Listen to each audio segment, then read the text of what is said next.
Hi guys and welcome back to JK exam cracker और मैं हूं अंकुश ठाकुर। एंड गाइस आज हम आपके लिए लेकर आए हैं वीडियो नंबर 4 एंड इसमें आज हम डिस्कस करने वाले हैं international organisation and regional organisation. इन सब चीजों के बारे में आप पढ़ चुके हो। कहानी स्टार्ट होती है 1939 से लेकर 1945 के बीच में जो वर्ल्ड वॉर 2 हुई, उसके बाद एक बहुत ही इंपॉर्टेंट जो है फॉर्म हुआ था जिसको आप कहते हो यूनाइटेड नेशन ऑर्गेनाइजेशन। और उस यूनाइटेड नेशन ऑर्गेनाइजेशन ने एक ऐसा माहौल क्रिएट कर दिया इस दुनिया में कि दोस्तों हम कह सकते हैं कि जो तीसरा विश्व युद्ध होने वाला था उसको उसने रोक दिया। उस टाइम पर कोल्ड वॉर का वेट टाइम चल रहा था रशिया और अमेरिका के बीच में। ये एक बहुत ही इंटरेस्टेड कहानी है एंड बिल्कुल इस सेशन के बारे में आप पढ़ चुके होंगे अगर आपने पुरानी मेरी कोई वीडियो देखी होगी जिसमें मैंने इंटरनेशनल ऑर्गेनाइजेशन या रीजनल ऑर्गेनाइजेशन के बारे में बताया, उसके हिस्टोरिकल बैकग्राउंड के बारे में बताया है दैट क्या ऐसी कंडीशन खड़ी हो गई कि हमको यूएनओ बनाना पड़ा। और उस यूएनओ के अंदर हम देखते हैं हम आईएलओ फॉर्म कर रहे हैं, डब्ल्यूबी फॉर्म कर रहे हैं, ये सब चीजें हैं। उसी के साथ साथ गाइज हमने देखा कि यूएनओ जो है वो प्रॉपरली वे में काम नहीं कर पाया, जिसकी वजह से लोगों को रीजनल डिस्पैरिटीज करके कुछ फील होना स्टार्ट हो गया। लोगों का यह मानना था कि भाई साहब हम लोगों के ऊपर यूएन ज्यादा फोकस नहीं कर सकता है, तो उन लोगों ने अपनी रीजनल एक रीजन वाइज जो है गाइस ऑर्गेनाइजेशन फॉर्म करना स्टार्ट किया, जिसमें आपका SAARC, European union, Asian, G20, G7 ये सारे ग्रुप्स बनना स्टार्ट हो गए। इन देश बहुत सारे देशों ने खुद को जोड़कर एक ग्रुप बनाया जिसको नाम उन्होंने कोई, जैसे किसी ने सार्क रख दिया, किसी ने एशियन रख दिया। क्या वजह थी कि जितने भी हमारे लोकल एरियाज की प्रॉब्लम्स हैं उनको हम पर्सनली हम लोग जो है वो सॉर्ट आउट करेंगे। तो ऐसे बहुत सारे ना एक हिस्टोरिकल बैकग्राउंड होता है इन चीजों के फॉर्म होने के पीछे। ऐसे नहीं कि किसी ने यूएन ऐसे उसको सपना आया रात को और उसने आंखें बंद की और अगले दिन उसने यूएन को फॉर्म किया, ऐसा नहीं है। इसके पीछे का एक बहुत बड़ी इंटरेस्टिंग कहानी है। तो कभी इन फ्यूचर हम लोग जरूर उसके बारे में पढ़ेंगे, ठीक है ना, जरूर उसके बारे में सीखेंगे, या जल्द ही हमारे कोर्सेज स्टार्ट होने वाले हैं हमारे ऐप पर भी, हमारे ऑफलाइन बैचेस पर भी एंड और भी बहुत सारी जगहों पर। तो आप इंटरेस्टेड हैं तो बाय कर सकते हैं हमारे कोर्स को या जुड़ सकते हैं हमारे साथ गाइस। अपनी रजिस्ट्रेशन को करने के लिए आपको सिंपल अपने फोन नंबर को उठाना है और हमें कॉल करना है और उसमें आपको रजिस्टर होना है। उसके बाद गाइस जैसे ही अनाउंसमेंट होगी बैच की, आपको मैसेज आएगा कि हमारा बैचेस इस डेट को स्टार्ट हो रहे हैं और आपको मौका मिलेगा हमारे साथ जुड़ने का, हमारे साथ हमारी टीम के साथ जुड़ने का और अपना सफर जो आप एग्जाम के लिए स्टार्ट कर रहे हो उसको जीने का गाइस। तो चलिए गाइस विदाउट वेस्टिंग टाइम, बातें बहुत हो गई, कम टू द टॉपिक जो हमारा आज का है रीजनल एंड इंटरनेशनल ऑर्गेनाइजेशन के बारे में हम पढ़ेंगे। उसके नियर अबाउट 50 एमसीक्यूज आज की वीडियो में डिस्कस करेंगे।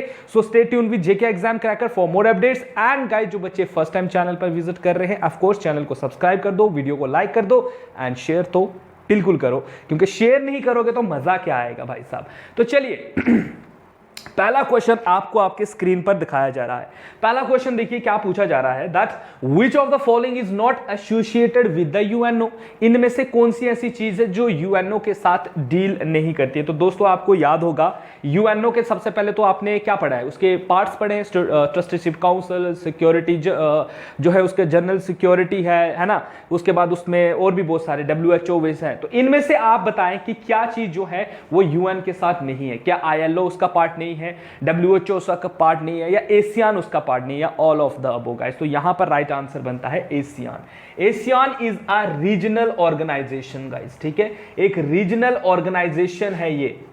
It's not a international organization बल्कि एक रीजन में पाई जाने वाली ऑर्गेनाइजेशन है, इसलिए इसको हम सी करेंगे कि सी जो है इसका राइट आंसर है। बाकी ILO and WHO is the part of UN, ठीक है, and this is the regional organization, ठीक है। चलिए आगे बढ़ते हैं अगले क्वेश्चन की तरफ। अगला क्वेश्चन आपके लिए क्या लेकर आए हैं, that is question number 2, which the chairmanship presidency of UN security council rotates among the council minister. जो इनकी जितने भी आप देख रहे हो चेयरमैनशिप होती है या जो प्रेसिडेंसी होती है यूएन सिक्योरिटी काउंसिल की, आपको पता है सिक्योरिटी काउंसिल में कितने मेंबर होते हैं, 5 परमानेंट और 10 नॉन परमानेंट, 15 मेंबर की। ये 5 परमानेंट कौन से होते हैं, जिनके पास P5 है, जिनके पास वीटो पावर है, और ये होते हैं जिनको टेम्परेरी बेस पर चुना जाता है, ठीक है। तो यहां पर आपने बताना है दैट सिक्योरिटी काउंसिल में जो आपके चेयरमैन या प्रेसिडेंट्स होते हैं वो रोटेट करते हैं among the council of minister कितने टाइम के लिए, एवरी 6 मंथ में, एवरी 3 मंथ, एवरी ईयर या एवरी मंथ गाइस। तो बिल्कुल यहां पर राइट आंसर क्या है गाइस, तो याद रखना ये हर महीने इनमें क्या होती है, रोटेशन होती है, ठीक है। इनके अंदर क्या होती है, इसमें नहीं होती है दोस्तों, इसमें वाले में होती है। जो 10 नॉन परमानेंट मेंबर होते हैं इनके बीच में रोटेशन हर महीने चली रही होती है, ठीक है। चले आगे बढ़ते हैं अगले क्वेश्चन पर, और अगला क्वेश्चन आपके लिए क्या है, that is which of the following is not chief organ of United Nation organization. Chief organization कौन सी नहीं है, पहला ऑप्शन है international organization security council, international court of justice, या डी जनरल असेंबली। तो यहां पर पूछा है कि is not a chief organ, ठीक है, is not a chief organ नहीं है, तो यहां पर क्या है, that is international labour organization जो है, इतना भी इंपॉर्टेंट जो है चीफ ऑर्गन नहीं है यूनाइटेड नेशन का। सिक्योरिटी काउंसिल बहुत इंपॉर्टेंट है, एंड दिस इज जो पार्लियामेंट है इसको हम वर्ल्ड पार्लियामेंट भी कहते हैं, ठीक है। जनरल असेंबली को हम लोग वर्ल्ड पार्लियामेंट भी कहते हैं, ठीक है, पार्लियामेंट भी इसको हम कहते हैं दोस्तों, ठीक है। ये चीज याद रखना, ये world parliament, this is ICJ Hugh में इसका जो है गाइस क्या है, इसके हेडक्वार्टर्स हैं। तो ये इंपॉर्टेंट है तीनों, बाकी ILO is not a chief organ of the United Nation. चले आगे बढ़ते हैं गाइस अगले क्वेश्चन की तरफ, that is question number 4, that is permanent secretariat. याद रखें, permanent secretariat to coordinate the implementation of SAARC programme is located at, कहां पर लोकेट करता है सेक्रेटरीट किसका, permanent secretariat of SAARC countries का जो परमानेंट हेडक्वार्टर्स कह दीजिए कहां पर है, your option is Dhaka, New Delhi, Colombo, Kathmandu. Guys SAARC Dhaka में फॉर्म हुई है, ये याद रखना। फाउंडर जो सिटी है, फाउंडर स्टेट जो है या सिटी कह देते हैं, फाउंडर सिटी ऑफ सार्क जो है दैट इज आपका Dhaka, but it's headquarters located in Kathmandu, Nepal. Kathmandu Nepal में है दोस्तों, ये चीज याद रखें, Kathmandu Nepal is the right answer for question number 4, ठीक है। क्लियर हुआ ये चीज, शाबाश। चलो आगे बढ़ते हैं अगले क्वेश्चन की तरफ, that is question number 5। Indian delegation to the first world conference on human right was led by, पहला देखिए यहां पर पूछा गया कि इंडियन जो डेलीगेशन गया था पहली बार वर्ल्ड कॉन्फ्रेंस में ह्यूमन राइट्स के बाद, वो किसके द्वारा गया था, कौन थे उसके लीडर, उस टाइम पर उसको किसने लीड किया था, मनमोहन सिंह, फारूक अब्दुल्ला, दानिश सिंह या आलम खान। गाइस तो यहां पर राइट आंसर है Shri doctor Manmohan Singh is the right answer for question number 5 guys, ठीक है। याद रखना है इस चीज को, इस पे ज्यादा डिबेट करने वाला तो कुछ है नहीं। चलो आगे बढ़ते हैं अगले क्वेश्चन पर, that is the year 1995 is the golden jubilee year of which of the following international organization, your option is UNO, NAM, GATT या गाइस एशियान। तो याद रखना है दोस्तों, यहां पर राइट आंसर क्या बनता है, इसको देखो 1945 में क्या बना था इनमें से, तो बिल्कुल आप बोलोगे यूएन बना था, तो यूएन में इसके बाद इधर पे इसकी गोल्डन जुबली बनी, तो ये UN is the right answer for this question, ठीक है।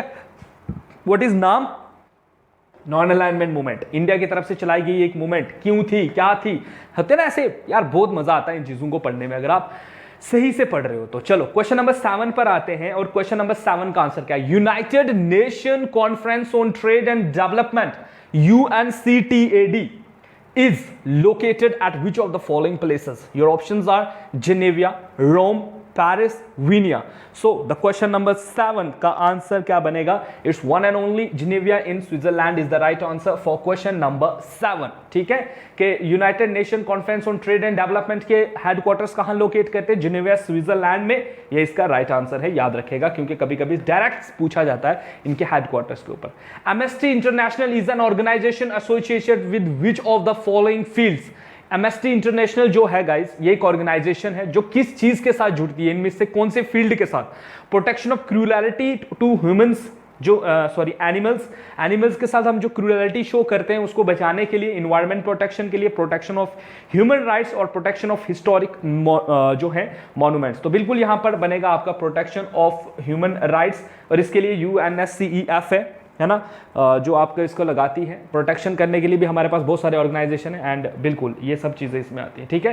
So option C is the right answer for question number 8, protection of human rights is the right answer for this question.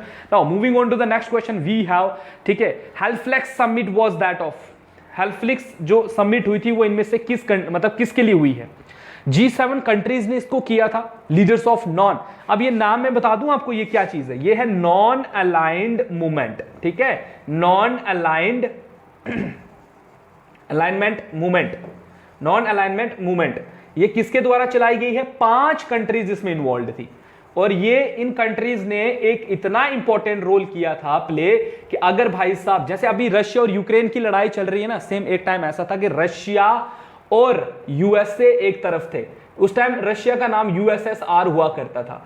तो 1945 से लेकर 1991 तक हम देखते हैं स्थितियां कुछ सही नहीं थी दुनिया में, ठीक है। वर्ल्ड वॉर को ये खत्म होने के बाद से यहां पर चल रही है कोल्ड वॉर। क्या चल रही है दोस्तों? Cold war. और इसी टाइम पर नाम कंट्रीज ने जन्म लिया था और जो इन्होंने ऑप्शन दिया था ना उस टाइम, कमाल का था, जिसने इन दोनों के हौसले पस्त कर दिए थे। अगर ये नाम नॉन अलाइनमेंट मूवमेंट नहीं आता तो शायद तुम्हारा यूएसए और यूएसएसआर वॉर में छिड़ जाते और थर्ड वर्ल्ड वॉर उसी टाइम पर होती। तो बिल्कुल गाइस यहां पर एक चीज याद रखना। अब यहां पर ये पूछ रहा है कि ये जो आपका हेल्फलिक फैक्ट्स है ये क्या था, तो ये 21वीं समिट थी, 31st समिट थी। ये किसकी गाइस? ये थी 21st summit of G7 countries की, ठीक है। G7 कंट्रीज ने, हेल्फलिक्स एक जगह का नाम है जहां पर इन्होंने ये समिट करी थी, ठीक है। तो this is the right answer for question number 9, ठीक है गाइस। ये चीजें ऐसी ना कि अगर मैं बताने चले जाऊंगा ना तो आधा घंटा ऐसे निकलेगा, लेकिन हम नहीं जाएंगे अभी उस तरफ। क्वेश्चन नंबर 10 देखिए, office of the UN general assembly that, ठीक है, जो जनरल असेंबली है जो बेसिकली यूनाइटेड नेशन ऑर्गेनाइजेशन का एक बहुत ही महत्वपूर्ण या कह सकते हो आप बहुत ही इंपॉर्टेंट सा ऑर्गन है जिसको हमने वर्ल्ड पार्लियामेंट भी कहा है, ठीक है।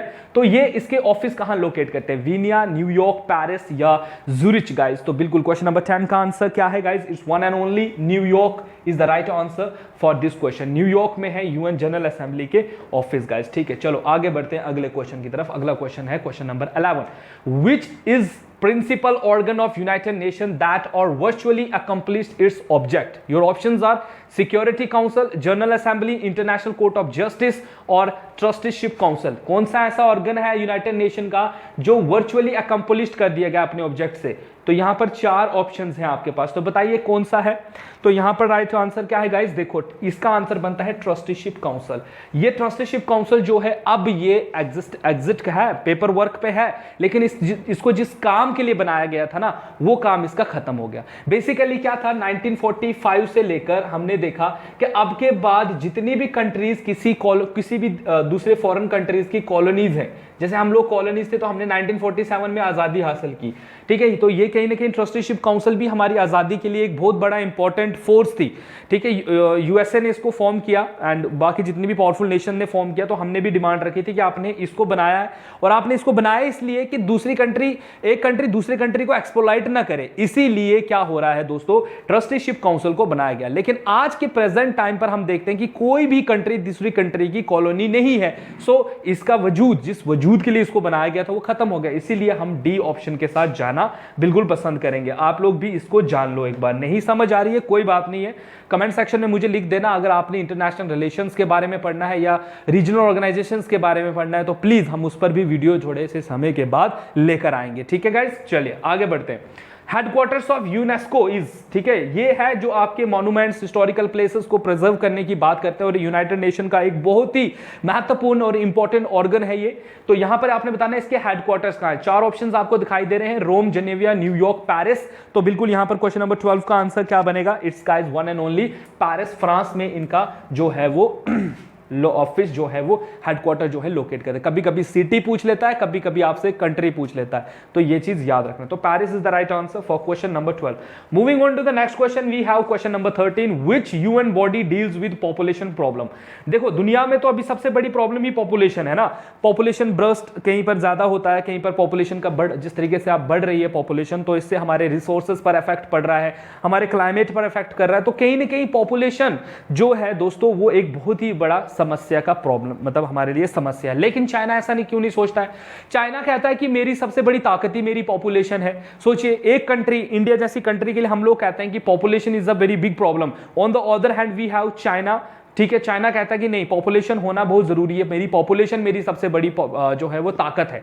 तो सोचिए वो कैसे बोल रहा है ऐसे? वो बोल रहा है किस बेस पर? टेक्नोलॉजी के बेस पर, कि अगर आप अपनी पॉपुलेशन को अच्छा खाना, अच्छी सेहत और अच्छी एजुकेशन दोगे, वही पॉपुलेशन आपके लिए एक बहुत ही बड़ा रिसोर्स का काम करेगी। अगर एक घर में 5 लोग रहते हैं और 5 के 5 अगर काम करेंगे तो दिन के अगर सारे लोग 100 रुपए कमा के लाएंगे, शाम को 500 रुपए आएगा। ऑन द अदर हैंड अगर आप सिर्फ 2 लोग ही काम कर रहे हो और 5 खाने वाले हो, तो उस 200 में के पीछे 5 लोग खाएंगे, कुछ नहीं बचेगा। तो इसलिए चाइना ये कहता है कि अपने लोगों को अच्छी एजुकेशन दो, उनको टेक्नोलॉजी सिखाओ और वो चीज, तभी तो आप देखते हो मार्केट में चाइना के मार्क मिलता आता है, हर चीज, क्या चीज, made in China, made in China, made in China, तो वो हर चीज में आगे हैं, चीजें बनाते हैं मार्केट में छोड़ देते हैं। तो इसीलिए गाइस, तो ये अब आपने यहां पर बताना है कि यूएन की ऐसी कौन सी बॉडी है जो पॉपुलेशन प्रॉब्लम से कंट्रोल करती है, यूएनएफपीए है, यूएनडीपी है, यूएनएससीईएफ है या यूनेस्को है गाइस। तो इन सब के बारे में आप पढ़ चुके हो, हालांकि इन सब चीजों के बारे में मैं पढ़ा चुका हूं आपको, ठीक है। नहीं पता है कोई बात नहीं है, जल्द ही क्लासेस जुड़ने वाली हमारी स्टार्ट होने वाली है, तो you can join our classes, ठीक है। एंड वहां पर ये सारी चीजें आपको डिटेल में पढ़ाई जाएंगी प्रॉपर्ली, आप वहां के आपके माइंड में जितने क्वेश्चन चल रहे हैं, ठीक है। एक होता है ना कि अभी तो मैं रिकॉर्डेड वीडियो डाल रहा हूं, लेकिन जब लाइव सेशन होता है, या जब लाइव सेशन भी मैं कहूंगा क्योंकि मैं सारे क्वेश्चन नहीं ले पाता हूं बच्चों के, लेकिन गाइस जब क्लास में होते हो आप लोग, तो you can ask me plenty of questions that why this happens, how, where and, जैसे हम हिस्ट्री पढ़ते हैं ना, हिस्ट्री में पहला चैप्टर ही होता है व्हाई, वेयर एंड हाउ, है ना। तो वो तीनों चीजें आप मुझे पूछ सकते हो, and regarding any topic, then I will try to explain each and every concept very properly. तो यहां पर आपने बताना क्या है गाइज, तो यहां पर क्या है, क्वेश्चन नंबर 13 का आंसर, दैट इज यूएनएफपीए। अब जो बच्चों को यहां पर ये चीज नहीं पता है यूएनएफपीए क्या होता है, तो उनको मैं बता दूं कि यूएनएफपीए का मतलब होता है United nation fund for population activities के लिए, ठीक है। ये इसकी फुल फॉर्म है, तो इसको पढ़ लेना ध्यान से एंड इनकी याद रखने की कोशिश करना। चलिए गाइज आगे बढ़ते हैं। Beside UK, USA, Germany, Japan, the G7 countries include, इसमें कौन कौन सी कंट्रीज इंक्लूड होती हैं बताइए। यहां 4 ऑप्शन है, कनाडा, फ्रांस, रशिया भी इसी में है, कनाडा, इटली एंड नेदरलैंड भी इसमें है, फ्रांस, नेदरलैंड एंड रशिया भी इसमें है, या कनाडा, फ्रांस एंड इटली इसमें है। तो बताइए G7 में कौन कौन सी कंट्रीज हैं। तो यहां पर आपको दिखाई दे रहा होगा, ठीक है, आपने पता है आपको यहां पर क्या क्या है। तो बिल्कुल गाइस देखो, इसमें कौन कौन है, यूके है, यूएसए है, जर्मनी है, जापान है, then we have Canada, France and Italy. तो option D is the right answer. तो ये हो गई 7 कंट्रीज, 4 ऊपर हैं, 3 नीचे, 7। तो याद रख लीजिए G7 कंट्रीज, अपने पेज जिस पेज पर आप लिख रहे हो वहां लिख दो G7 में कौन कौन सी कंट्रीज, ऐसे लाइन मार के इधर एरो मार दो ऐसे ऐसे, और लिख दो इधर 1 कंट्री, 2 कंट्री, 3, 4, 5, 6 और 7 ऐसी कंट्रीज। आपको ऐसे शॉर्ट नोट्स बनाओ ताकि आपको चीजें भूले ना और आप याद भी रख सको। चलो आगे बढ़ते हैं अगले क्वेश्चन पर, that is headquarter of World Intellectual Property Organisation विपो इज लोकेटेड इन। विपो का आपने बताना है हेडक्वार्टर कहां है। ऑप्शन है पेरिस, मैड्रिड, न्यूयॉर्क, जिनेविया। तो क्वेश्चन नंबर 15 का आंसर क्या है, it's again in Geneva is the right answer, Switzerland is the right answer for this question, ठीक है। चले आगे बढ़ते हैं गाइस, देखो ये क्वेश्चंस ऐसे हैं जो आपको स्ट्रेट फॉरवर्ड पूछे जाते हैं एग्जाम में, और आपको इसमें एक और important question, SAARC is observing a decade 1991 से लेकर 2000 of which of the following, girl child literacy. देखो मैंने आपको क्या बोला था कि कोई भी रीजनल ऑर्गेनाइजेशन जो बनेगी, ठीक है, जो भी रीजनल ऑर्गेनाइजेशन होगी दोस्तों, उस रीजनल ऑर्गेनाइजेशन का एक ही काम होगा, क्या, कि वो सिर्फ अपने एक पर्टिकुलर रीजन के ऊपर फोकस करेगी, उसको नहीं पता है कि वर्ल्ड में क्या करना है। तो ये देखो हमने जो 1991 से लेकर 2000 का जो हमारा समय है, इसमें हमने मेन फोकस किस पर किया, क्या हमारे यहां पर गर्ल चाइल्ड की प्रॉब्लम थी, उसको डील करने के लिए literacy, health service to rural poor, या शेल्टर फॉर ऑल, सब लोगों को घर बना के देने। तो बिल्कुल क्वेश्चन नंबर 16 का आंसर यहां पर है, दैट इज गर्ल चाइल्ड। हमने जो सार्क कंट्रीज हैं उन्होंने सबसे इंपॉर्टेंटली जो काम किया, वो काम किया इन्होंने गर्ल चाइल्ड के ऊपर, ठीक है, समझ आई, शाबाश। चलो आगे बढ़ते हैं, अगला क्वेश्चन है question number 17, headquarters of food and agriculture organization FOA, ठीक है, FAO का नाम सुना होगा आपने, that is food and agriculture organization का हेडक्वार्टर कहां लोकेट करता है, your option is Washington, Paris, Madrid या गाइस रोम। तो क्वेश्चन नंबर 17 का आंसर क्या बनेगा, यहां पर आप रोम के साथ जा सकते हो, Rome is the right answer for question number 17। आगे बढ़ते हैं अगले क्वेश्चन की तरफ, अगला क्वेश्चन है आपके लिए question number 18, which of the following countries is not a member of G15 group 15 developing countries. Option are Mexico, Malaysia, Brazil या बोलिविया। तो याद रखें इनमें से कौन सी कंट्री जो है वो मेंबर नहीं है G15 का।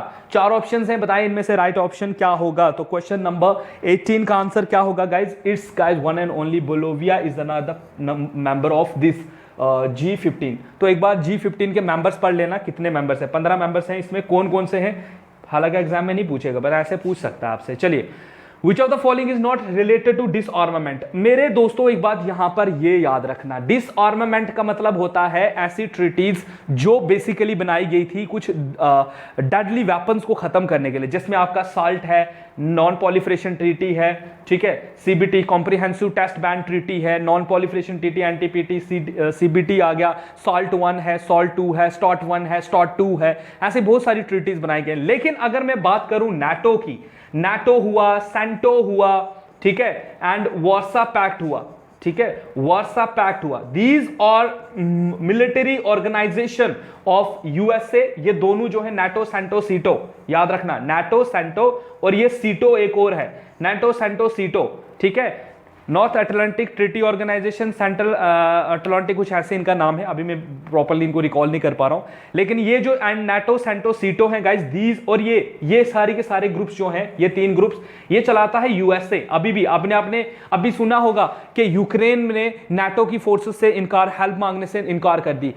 यूक्रेन क्यों नहीं नाटो की हेल्प ले रहा है? Because NATO is completely sponsored by USA and Ukraine नहीं चाहता है कि वो नाटो को ज्वाइन करे, बिकॉज नाटो को ज्वाइन करेगा तो नाटो से उसको हथियार लेने पड़ेंगे, नाटो फिर उसको खाना स्टार्ट करेगा, ठीक है। दीज आर द पॉलिसीज जो इंटरनेशनल लेवल पे चल रही है। भाई साहब इंडियन पॉलिसी क्रिएट नहीं हुई है, तुमको समझ नहीं आई, अभी इंटरनेशनल पॉलिसीज को समझना है तो अपना लॉजिक थोड़ा बढ़ाओ, इंटरनेशनल लेवल पे लेके जाएंगे तुमको और समझाएंगे कि एक देश दूसरे देश को कैसे खाता है, क्या पॉलिसी चलती है, कैसे तुमको तुम्हारे देश में आकर जो डेवलपिंग कंट्रीज हैं या जो डेवलप्ड कंट्रीज हैं वो डेवलपिंग कंट्रीज को कैसे उनको निचोड़ती हैं, कैसे उनको खाती हैं, ये सब चीजें पढ़ेंगे। यही चीजें जानना आपके लिए बहुत जरूरी है। These things helps you to enhance your personality, to helps your knowledge guys, तो ऐसे आप सीखोगे। and this Warsaw Pact is the military group of USSR जो अब टूटकर रशिया बन गया है। रशिया को पहले यूएसएसआर कहा जाता था। 1991 में क्या हो गया दोस्तों? यूएसएसआर डिसइंटीग्रेट हुआ। क्यों हो गया? ये आपके दिमाग में सवाल है, बट इसका आंसर मैं यहां पर नहीं दूंगा, ठीक है। इसका आंसर जब हम ये चीजें पढ़ेंगे तब आंसर होगा, अभी आप सिर्फ याद रखो। तो इसमें आंसर क्या बनेगा? तो बताओ इनमें से कौन सी जो है वो डिसआर्मामेंट ट्रीटी नहीं है? तो साल्ट मैंने बोल दिया, एनपीटी भी है, सीबीटी भी है, लेकिन नाटो जो है गाइस ये एक मिलिट्री ऑर्गेनाइजेशन है, ये कोई ट्रीटी ट्रूटी नहीं है, कोई एग्रीमेंट नहीं है डिसआर्मामेंट के ऊपर, ठीक है। अब ये डिसआर्मामेंट क्या होगा? तो ये रीजन था कोल्ड वॉर होने का। चलो विच of the following describe correctly the group of 7 countries? G7 क्या है? कहता है G7 जो कंट्रीज, दे और डेवलपिंग कंट्रीज हैं, दे और इंडस्ट्रियल कंट्रीज, दे और होल्डिंग एटॉमिक बॉम्ब टेक्नोलॉजी, दे और countries who can launch their own satellite. तो बताएं गाइज G7 में कौन सी कंट्री है? तो यहां पर बहुत ही इंटरेस्टिंग क्वेश्चन है। तो गाइज दीज ऑल और इंडस्ट्रियलाइज्ड कंट्रीज, ठीक है। G7 में जितनी भी कंट्रीज है ना, साथ के साथ जो अभी आपने पहले पढ़ी, उसमें सारी की सारी इंडस्ट्रियल कंट्रीज हैं। अब डेवलपिंग कंट्रीज को क्या कहा जाएगा? ऐसे भी नाम है, ठीक है। डेवलप्ड कंट्रीज खुद को एडवांस कंट्रीज कहते हैं, है ना, यूएसए ये वगैरह वगैरह। चलें आते हैं क्वेश्चन नंबर 21 पर। Which of the following is not used as a logo of world wild fund for nature? ठीक है, इनमें से आपने बताना है which of the following is used, बताना है कि WWF का नाम सुना है। रेसलिंग मत सोच लेना भाई साहब, यहां पर ये है वर्ल्ड वाइल्ड फंड, ठीक है। इसका सिंबल क्या है? ऑप्शन है डियर, पैंडा, कैमल, लॉयन। तो गाइस सीधा आंसर याद रखो पैंडा, वो भी ब्लैक पैंडा, ठीक है। ब्लैक पैंडा इस सिंबल होता है। ये क्वेश्चन जेकेएसएसबी ने पूछा हुआ है वैसे तो इसमें पूछा जाता है कि ये किसको यूज किया गया है, तो WWF, ठीक है। वर्ल्ड वाइड फंड जो है वो रेड ब्लैक पैंडा को जो है सिंबल यूज करती है, ठीक है। आगे बढ़ते हैं क्वेश्चन नंबर 22 पर। Which of the following countries is not a member of G8 group? इनमें से आप बताएं कि ग्रुप 8 में से कौन सी कंट्री नहीं है? Germany, France, Italy, Spain. So the right answer for this question is guys Spain, ठीक है। Spain is the right answer for, Spain is not the part of G8 group, याद रखना, ठीक है। अब इतना तो कर ही सकते हो कि G8 के मेंबर्स को ढूंढ लो कि कितने मेंबर्स हैं, 8 मेंबर है, उनको याद रखना। नेक्स्ट क्वेश्चन है question number 23। Which of the following countries is not a member of SAARC?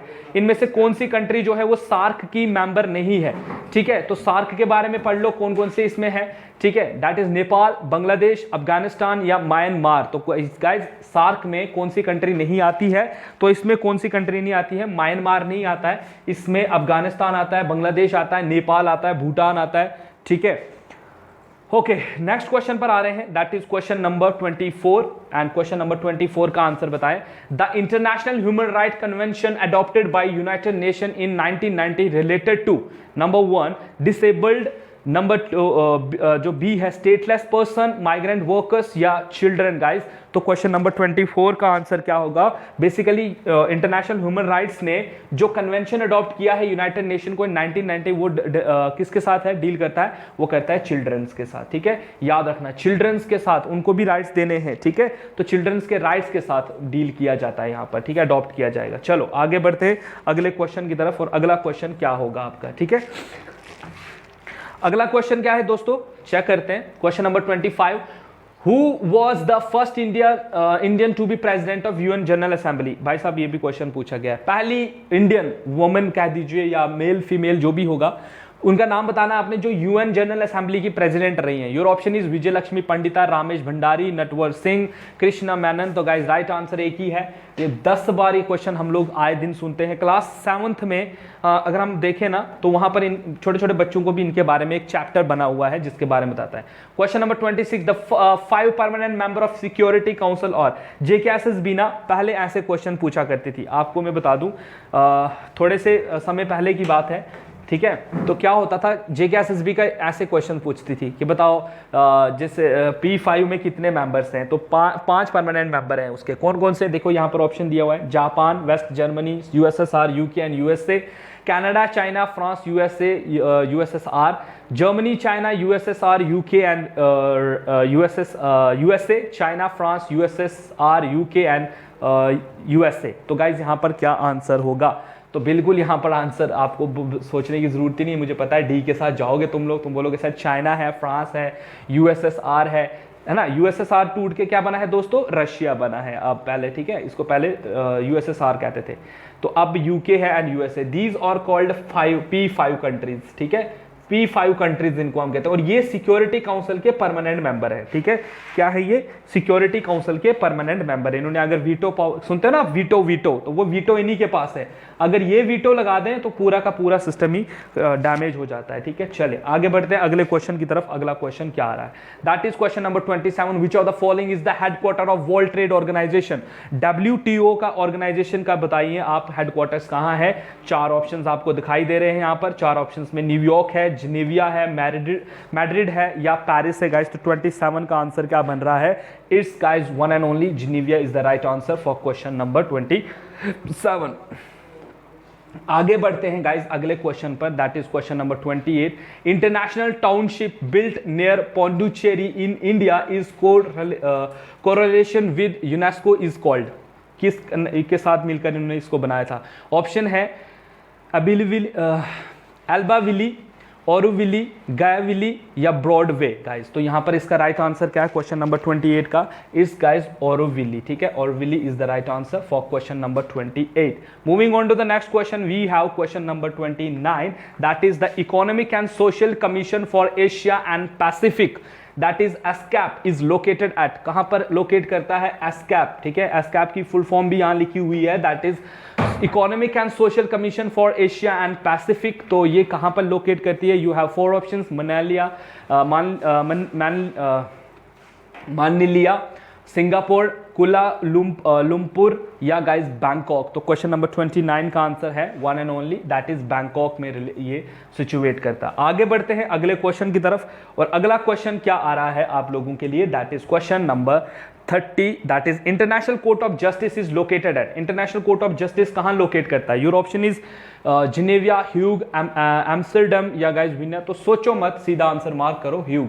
Hugh is the right answer for this question. और ये भी क्वेश्चन JKSSB पूछ चुकी है 1-2 बार, अब थोड़ा नहीं पूछती है, अब थोड़ा हाई लेवल का पूछती है क्योंकि बच्चों ने ये छोटे छोटे रटल लिए हैं। Headquarter of international atomic energy agency is located इन, ठीक है।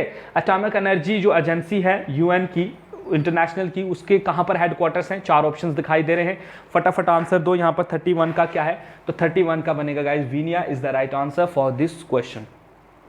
आगे बढ़ते हैं, headquarter of the International Red Cross situated in, ठीक है, आपने बताना है कि हेडक्वार्टर्स कहाँ है इंटरनेशनल रेड क्रॉस के। ऑप्शन है Vienna, Paris, Hague, Geneva guys. तो क्वेश्चन नंबर 32 का आंसर है अगेन इट्स जिनेविया गाइस। ठीक है, Geneva is the right answer for question number 32 दोस्तों। देखो दोस्तों, ये वो छोटी छोटी चीजें हैं जो आपको रिकॉल कर रही हैं। इसके बाद हम थोड़े हाई लेवल पर भी जाएंगे, इनसे हाई लेवल के क्वेश्चंस भी देखेंगे। First India to make a speech in Hindi before the UN general assembly. ये देखो, ये पूछा गया था ना अभी पंचायत अकाउंट असिस्टेंट का जो पेपर हुआ था, याद होगा आपको, उसमें ये क्वेश्चन पूछा गया था।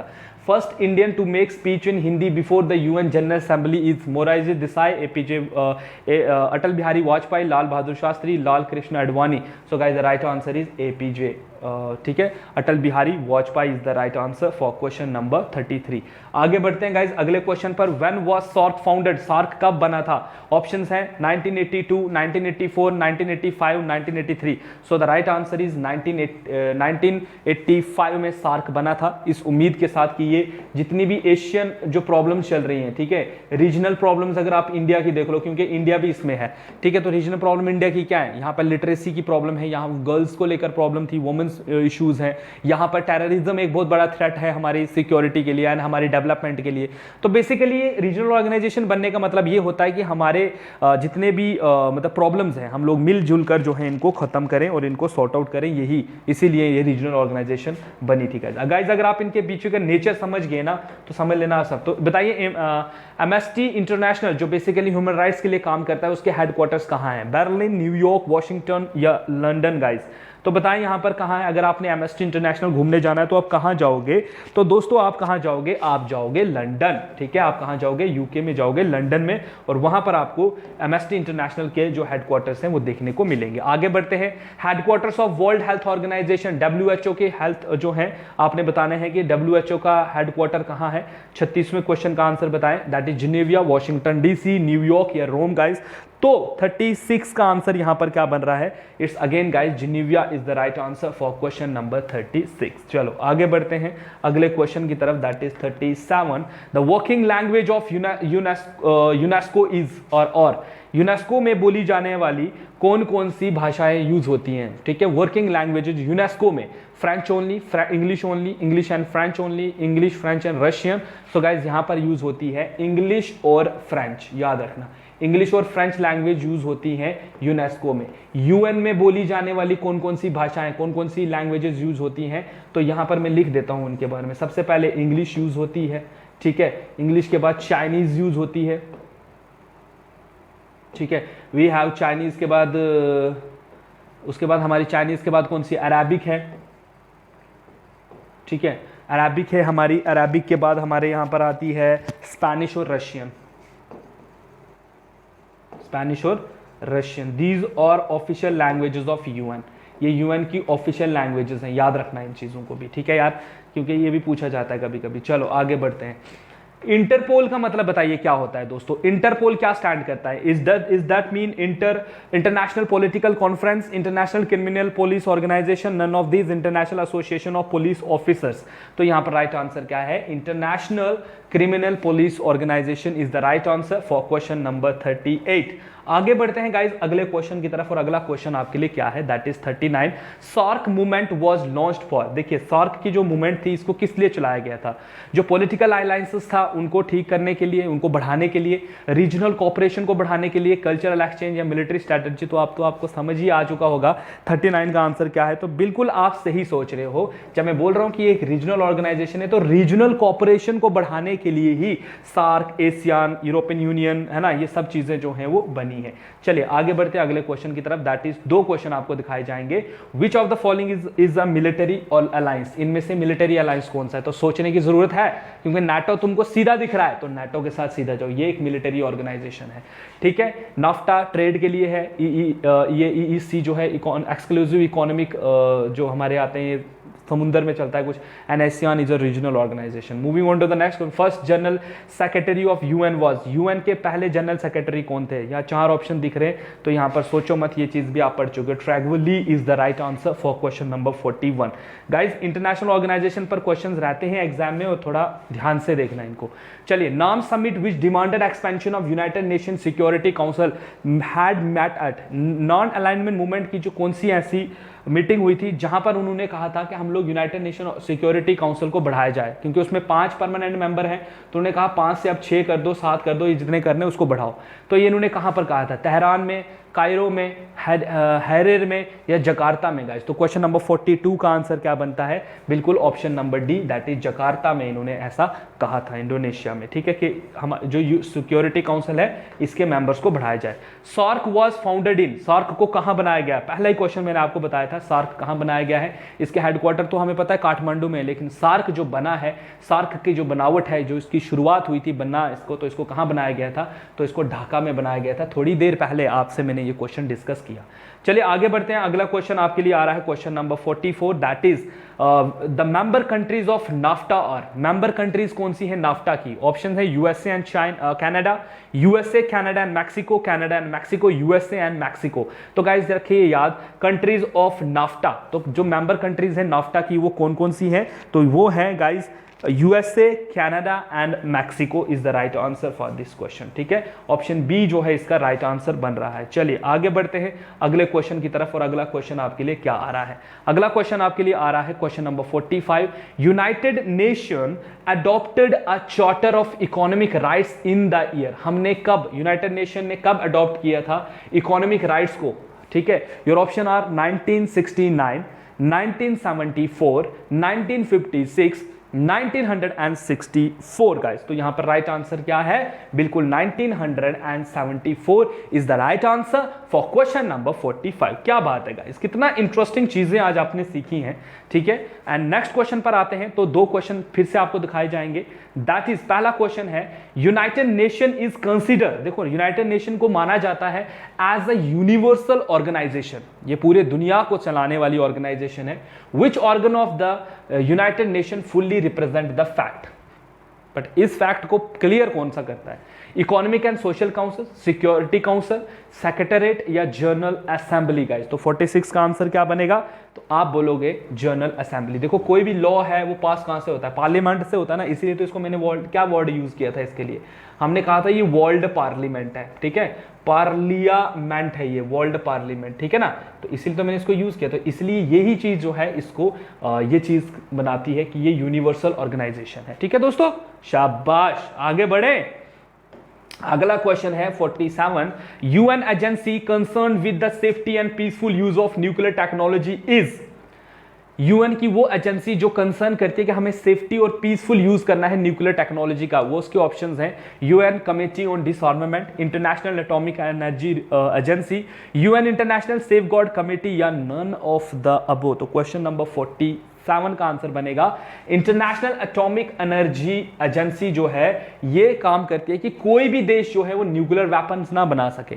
जैसे आपने परमाणु मूवी देखी थी ना, तो यूएसए उस टाइम पर रोक रहा था इंडिया को कि तू नहीं बनाएगा। क्यों?